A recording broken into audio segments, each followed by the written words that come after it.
पूरी दुनिया में जब जनसंख्या की बात होती है तो जनसंख्या की दृष्टि से पहला नाम भारत का आता है, उसके बाद अभी चाइना के नाम आता है। यदि पिछले साल 2024 की रिपोर्टों को देखें तो 2024 की रिपोर्टों के माध्यम से स्पष्ट होता है, यूएनएफपीए का जो रिपोर्ट आता है उसमें बताया जाता है कि भारत जो है दुनिया का सबसे बड़ा पॉपुलस यानी जनसंख्या वाला देश हो चुका है, चाइना को हराते हुए। मतलब अब हमारा प्रश्न होता है कि क्या अभी तक हमने विचार कभी किया कि आखिर भारत और चीन के पास ही जनसंख्या इतनी तेजी से क्यों बढ़ रही है? भारत और चीन के पास ही दुनिया का सबसे बड़ा आबादी क्यों होता है?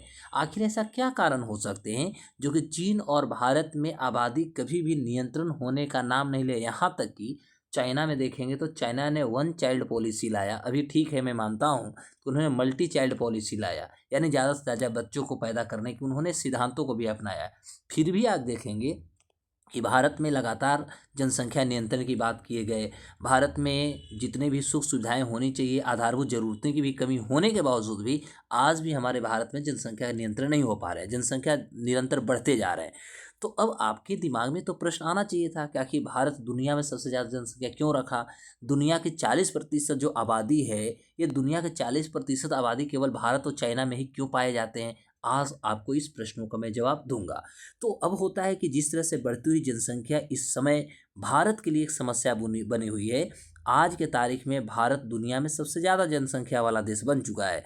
तो कहा तो यह भी जा रहा है कि भारत में इतनी जनसंख्या ज़्यादा जो जनसंख्या बढ़ी है, इसी की वजह से आज भारत में चाहे गरीबी की समस्या देखी गया, बेरोजगारी की समस्या या अनेक प्रकार के जो सामाजिक आर्थिक जो विषमताएं हैं, सामाजिक आर्थिक यानी सोशियो इकोनॉमिक जो डिस्पेरिटी बने हुए, इनइक्वालिटी बने हुए हैं, इसका सबसे बड़ा कारण है बढ़ती हुई जनसंख्या। और ये जो हमारी पॉपुलेशन है, ये पॉपुलेशन के कारण भारत बहुत सारे जो एक बेसिक चीज़ें होती हैं, जो नीड्स होता है, उसको हम कहीं ना कहीं फुलफिल नहीं कर पा रहे हैं। चीन ने भले ही अपनी बढ़ती हुई जनसंख्या पर कंट्रोल कर लिया है, लेकिन एक समय पर वहाँ पर भी ऐसा ही हाल था। हालांकि आज भी चीन दुनिया का दूसरा सबसे बड़ा आबादी वाला देश है। दुनिया की आबादी लगभग चाइना में देखिएगा तो लगभग चाइना में अकेले आप देखिएगा 8 बिलियन के आसपास है, केवल चाइना में देखिएगा तो 8 बिलियन की आबादी है। वहीं भारत के पास देखिएगा तो 1.44 यानी 144.17 यानी 1 अरब 44 करोड़ 17 लाख के भारत के पास पिछले साल आबादी थी। और वहीं यदि देखा जाए चाइना के पास आज भी 8 बिलियन आबादी आज भी देखा जा रहा है, लेकिन 40% ज़्यादा आबादी जो सिर्फ भारत और चाइना के पास ही है, ये भी प्रश्न होते हैं। तो ऐसे में आपको ये जानना बेहद ज़रूरी होता है कि आखिर ऐसा क्यों हो रहा है। अब देखिएगा, यदि मैं आपको बात बताऊं तो स्पष्ट हो जाता है कि आज के समय में भारत और चीन से भी ज़्यादा विकसित बहुत सारे देश हैं, चाहे अमेरिका हो गया, फ्रांस हो गया, जर्मनी, ये सारे राष्ट्र जो है विकसित राष्ट्र हैं। और ये सारे विकसित राष्ट्र होने के बावजूद अब ये सोचना होगा कि ये सभी उनके पास सुख सुविधाएं हैं, बेसिक स्ट्रक्चर्स हैं, बेसिक नीड्स फुलफिल हो रहे हैं, इसके बावजूद भी आबादी भारत और चीन में ही बढ़ती जा रही है। तो यहाँ पर एक खास बात हो जाती है, जैसे आप यूरोपियन और अमेरिकी देशों की आबादी को यदि बात करें तो वहाँ पर इतनी बढ़ती जनसंख्या तेज़ी से नहीं बढ़ रही है।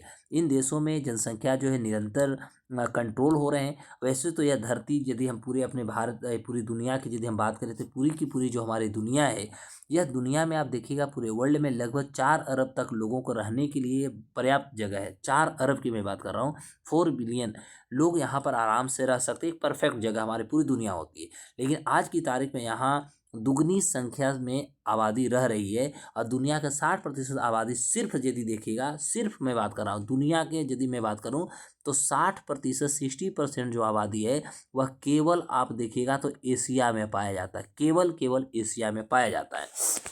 तो यूरोप और अमेरिकी देशों की आबादी इतनी ज़्यादा नहीं बढ़ी है। जैसा कि मैंने बताया कि जो धरती है, इस धरती पे 4 अरब लोगों को रहने के लिए काफ़ी परफेक्ट जगह है, लेकिन इसकी दोगुना भी जनसंख्या रह रही है। और दुनिया का 60% आबादी केवल हमारा एशिया में, जिसमें भारत भी है और चाइना भी है। ठीक है, अब इसके पीछे कारण क्या हो सकते हैं? तो पहला कारण जो है वह है हमारे पास एग्रीकल्चरल लैंड। भारत और चाइना के पास देखिएगा तो भारत की जो सॉइल है बहुत ज़्यादा उपजाऊ माना जाता है और यहाँ पर बहुत अच्छे तरीके से खेती किए जाते हैं। आबादी बढ़ने के कारण यह भी हो सकता है। दूसरी बात हम कह सकते हैं कि यदि हम यहाँ एक कह सकते हैं कि यह अभी भी ऐसा बढ़ रहा है, बल्कि आप हजारों साल पहले भी देखिएगा तो जो सभ्यताओं का निर्माण हुई उस समय भी भारत और चीन में बड़ी आबादी का केंद्र कहीं ना कहीं था, बढ़ रहा था। लेकिन इन दोनों देशों की आबादी बढ़ने के कई और कारण हो सकते हैं। पहला तो खेती योग्य कारण मैं मानता हूँ, उसके अलावा भी कारण हो सकते, जैसे एक हमारा जियोग्राफिकल भी एस्पेक्ट्स हम लेकर चलेंगे। चूंकि देखा जाए तो दोनों देशों में जो भौगोलिक लिहाज से हम देखते हैं तो ये दोनों परफेक्ट सबसे ज़्यादा माने जाते हैं। भारत में हिमालयन रेंज है और चीन की रेंज जो है चांगबाई माउंटेन रेंज से आती है। तो इन्हीं दोनों वजहों के कारण यहाँ पर देखिएगा तो साइबेरिया के जो बर्फीली हवाएं हैं यहाँ नहीं आ पाती है। इसके कारण ये माउंटेन रेंज दक्षिणी हवाओं को बाहर जाने से भी रोक लेता है और इसलिए यहाँ पर बारिश अच्छी हो जाती है, तो खेती अच्छी हो जाती है। भौगोलिक यदि हम एरिया के देखें तो बहुत अच्छी हो जाती है, लोगों के जीवन यापन चलाने के लिए भी जगह बहुत अच्छी हो जाती है।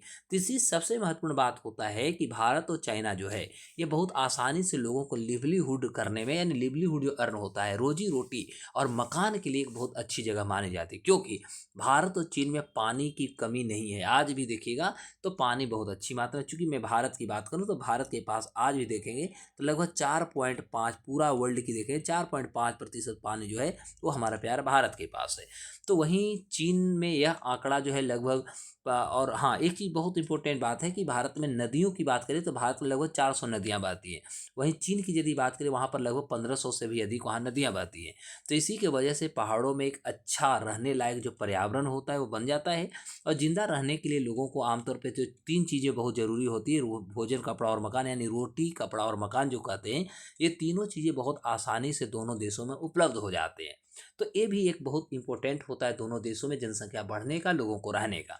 और दोनों देशों में कृषि भूमि जो है अच्छी हो है, इसी की वजह से कह सकते हैं यहाँ पर लोगों ने रहने के लिए घर बनाने शुरू कर दिए हैं। इसके अलावा दोनों ही देशों में खनिज और वन ज़्यादा मात्रा में है, तो जो कि जनसंख्या को आकर्षित करते हैं। कुल मिलाकर भारत और चीन में इतनी आबादी होने के कारण कृषि योग्य हमारे पास भूमि अच्छी है, सांस्कृतिक हमारे पास कारण है, सांस्कृतिक हमारे जुड़ाव भी बने हुए हैं। हमारा लोकतंत्र और हमारी जो सरकार होती है वो सांस्कृतिक गतिविधियों को बढ़ावा भी देती है। आर्थिक विकास भी हो रहे हैं, प्राकृतिक संसाधन अच्छी खासी हैं और जनसंख्या भी वृद्धि हो के बहुत सारे कारण हो सकते हैं। तो ये सारे जो एस्पेक्ट्स है, यही है कि एशिया में दुनिया का 60% केवल जो आबादी है वह दुनिया की आबादी का लगभग 60% आप देखेंगे तो केवल एशिया में पाया जाता है। और उसमें भी 40% जो आबादी है वो केवल भारत और चाइना में पाया जाता है। ये सारे कारण दोस्तों आप कमेंट सेशन में जरूर बताएंगे कि आपको ये सेशन कैसा लगा। भारत और चीन में आखिर जनसंख्या दुनिया की 40% क्यों है और एशिया में ही जनसंख्या तेजी से क्यों बढ़ रहे हैं, इसके कारण क्या होगा, आपको इस कैसे लगा। ज़्यादा से ज़्यादा दोस्तों को शेयर कर फिर हमें बताएं कमेंट सेशन में, जो कि मैं और आपको इस तरह के लाजवाब जो होता है वीडियो मैं आप तक शेयर कर सकूँ। नमस्कार, जय हिंद।